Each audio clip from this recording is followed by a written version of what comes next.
I was born here in 1923. Born in 1923. I had two brothers, both. One was the Flying Tigers. It was on national television. Got shot down, and they found him after 52 years. And my other brother was shot down over Stuttgart, Germany. He flew a B-17, lost his eye, part of his leg. He's back home. He died about 7 years ago. But my older brother was one of the Flying Tigers. He flew in 1939, how to fly a plane. And a Japanese sent me a picture of himself who shot my brother's plane down. December 7th, 1941, a date which will live in infamy. They certainly do. I was setting pins in a bowling alley. Bowling alley? I was a senior in high school. In high school, we're here, we'll go right in right now. Now, what year would that have been? 1943. So you went in 1943. Yeah, right. Where did you do your basic training? Camp Cyber, Alabama. Okay, and then from there? I was there for 10 months. You were assigned to the 81st? 81st Mortar. It was the Chemical Mortar, they were going to make bats with that. At Edgewood Arsenal, that's where they made this thing, at Edgewood Arsenal. And they perfected the high explosive shells in there. It was called 81st. They had a lot of mortar battalions in those days too, but ours was the 81st, and it was activated probably in the early 40s. In the archives of the chemical school, we recently found several boxes of documents and photographs relating to the 81st Chemical Battalion Mechanized service in World War II. I was a sight man on that 4.2 mortar. Okay. Yeah, it was a critical job, I tell you something. Absolutely, yeah. Yeah, you got an officer up there directing fire, you know. And the kid called down there, right 125 elevation, so many feet, you know. You put that up, the bubbles got to be lined up perfect. And fire shell, the guys put increments on them. It's a buckshot in the back of the shell. And you put increments, pull the pin, throw it down, out she goes. Spite awful like. Germans had one, but there was a smooth bore. We knock a tank right out. The concussion is unbelievable. The sound is unbearable. Boom, boom, boom, boom, boom. About 5 feet from here, I already had my ear banged out. I always made sure that I was good in mathematics. I make that number I'm not going to make a mistake on that. Yeah, it goes 150 degrees left, 150. I saw it would go 150 each way, 150 elevation, 1200. You got to get the elevation and deflection just about right. If you don't, you're in trouble. Patton met him. We're trying to dry some socks out in the hole. You met General Patton? Oh yeah, listen how this happened. We're trying to dry some socks in the hole, and chick come into it. Pretty tough. Yeah, Mac, you ever try to put a damn pair of wet socks on? Try it. It was Patton. I stood. I'm damn kids, you can call me George anytime. You got a kick out of it. I said, you try to put a wet sock, try it sometime. I didn't know it was George Patton. He got a kick out. He got damn kids, you know, where are you from? He got a kick out of it. But he was going to go, he didn't care how much, he wanted to go all the time.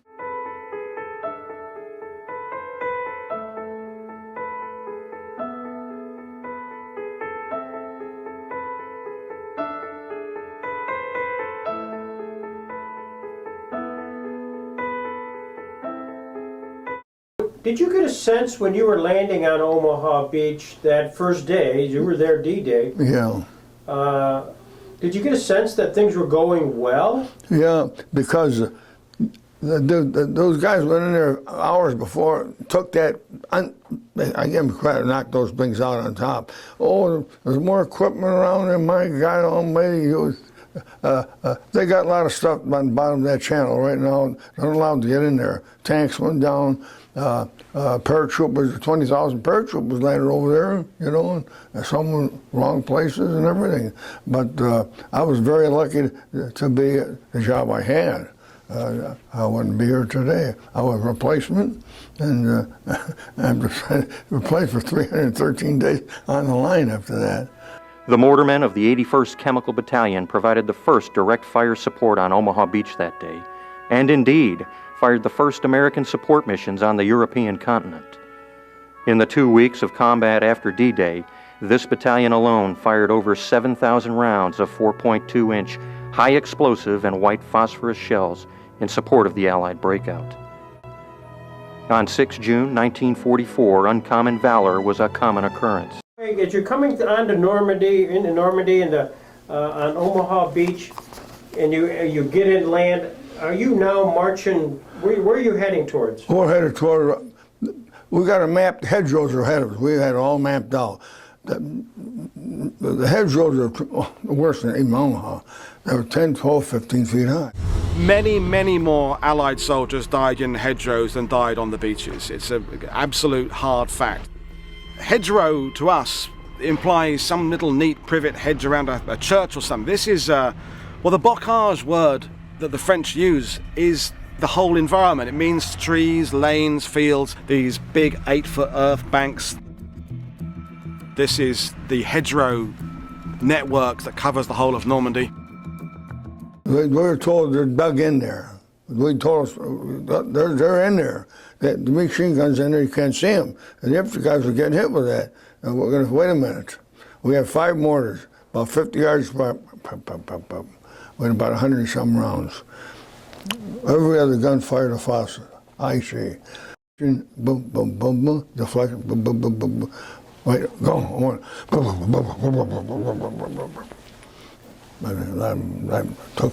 saved all those infantry guys. Let them come up with their hands up. One guy was smiling when the guy, where the Jewish guy was, he picked up, hit him right in the head. He said he's going back. Well, he shouldn't have said that.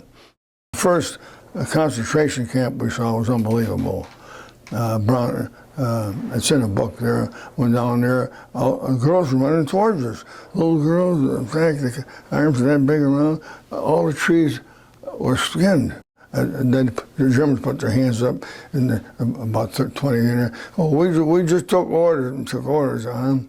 Oh, a Jewish guy was madder than hell, and stripped all their clothes off, it was cold. Put them in those old rotten bunks, and put a whole water on them, and stayed there. There's one guy. He told me he was up in a building and he was shooting there. All of a sudden, he wanted to put a white flag up. Guy, isn't that wonderful? Guy put a shell right through there. Look at those girls over. They were pointing at some of these guys, and some guy went right after them too. You know, yeah. So they shot him right then and there. We're not supposed to do that. You know, but Milton Levine, Jewish guy. I had uncles over here, and this. Oh, they was the article. We're not supposed to do that. You know, that stuff. Some tried to get away or kill them. The next big city we hit was Paris, as far as that goes. That was in August. Oh, yeah, we were down that street, people were cheering and everything. They had the girls collaborating with the Germans. They had their hair all sticky with a rope on them. They're the ones that fraternized with the Germans. Did they shave all the heads? Most of them, the hair was all sticky and stuff on them, dragged them. I don't think they lived. I don't think they lived. Yeah, I don't think they lived too long. I know. Oh, they jumped on the Jeep, the Champel. Oh my God, this is terrific. We're moving out. Oh, wait a minute. Geez. You saw a lot of action. Yeah, I did. In fact, you were 60 straight days on the line. Saw your comrades die.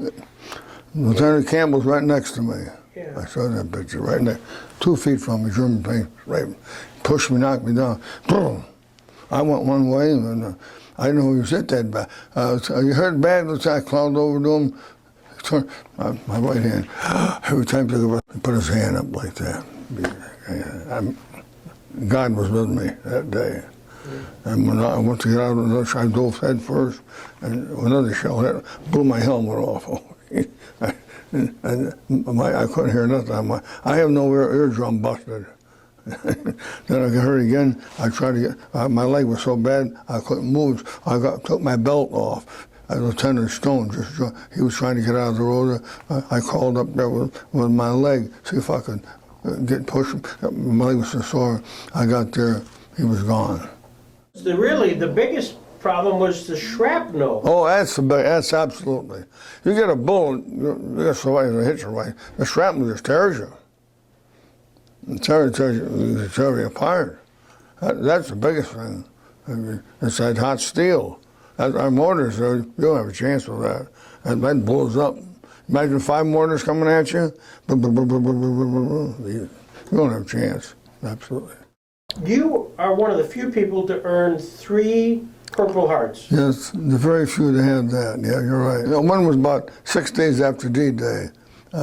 What had happened there, they had some German tanks coming over there, and I says, geez, I will get the mortar set up right away. They're coming after us. So what I did, I took on the back part of it there. We had the guy, then he was mounting the thing yet. We took the shell, and the thing, the barrel flew, hit that tank though. We were the guy, you're supposed to mount it. Let's put the goddamn thing in there. Well, did she's part of it, crap, and they hit the part, but knocked that tank. Our Germans were surprised, knocked that tank right out. Right. Well, they wait for a fast shell at it. Our tank, our mortar, 7 pounds hits that. We tried to hit the track. He's done for. Yeah. You can't miss. When a guy coming around the corner, well, the guy from Bradford, Pennsylvania, Mr. Bennett, he was a little boy then, and he's has this factory up here, and his mother told him about that story. He tracked me down. He lives here now. Make a long story short, people running toward, oh, tank coming right down the road. Let's take this mortar. They didn't see us yet. We got about a football. Whitley makes that turn on Broad. Let him get closer. He didn't see us yet. He got 3-4 shells with two mortar shells and 2 FOS. He come around that corner about 20 yards away. And they saw, boom, so, boom, hit the side. Hit that thing right, knocked it right out. Germans behind it too. And they all gave up there, knocked that tank out there. They never forgot it. They came visit me about 2 years ago. Okay. Yeah, some did, yeah. So, yeah. Now, that was your first Purple Heart, and then your second one? The second one was that's this one over here. I got 2 there. When I left that day there, went over to, I thought the planes were done with. These are coming over the side of a bank, and I got a hold of 2 other guys to drag them. You know, wham! I got between them like that. How it flew off again there. Oh, my leg was sore. I took these 2 guys and brought them under the mess truck just to keep them safe like that. And I couldn't move. That's when Omar Bradley found out about that stuff.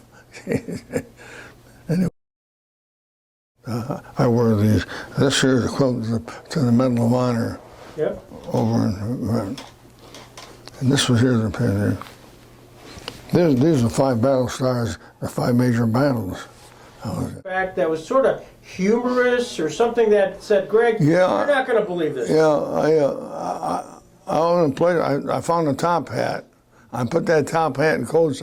I don't have it here with me. So the guy, get that civilian out of there. I had a tailcoat and a top hat. So when you got the word that on VE Day, what was your reaction? When we did, we said, well, you know what we did? We all sat down like this, put our heads down, and we didn't cheer at all. Much of the guys that were not with us. We didn't cheer. We sat down, all of us sat like that. Thought about the guy. We're not going to the States, we're going to Japan. Oh, wait a minute. Oh, Jesus. We're going to go to Hawaii from there. I had a map of it. And I got to thank Harry Truman. If he didn't throw those bombs, I wouldn't be here today. Right. Harry Truman saved a lot of American lives. We'd have never made it. You were still in the service then when that occurred. Oh yeah, I was in the Riviera. That happened in August.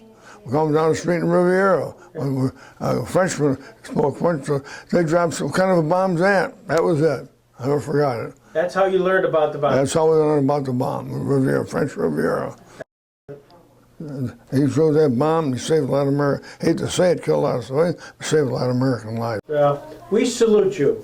Well, thank you. You and Jane. Yeah. Because man, anybody, and you can make sure you see all these medals.